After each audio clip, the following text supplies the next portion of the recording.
વિધિ વિધાન વિદ્વાન બ્રાહ્મણોના માધ્યમથી કરવામાં આવ્યો છે ને કરવામાં આવે છે.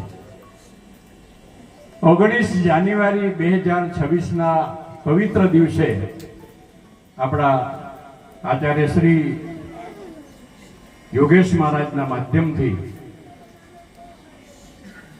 આ મંદિરનું ભૂમિપૂજન કરવામાં આવ્યું.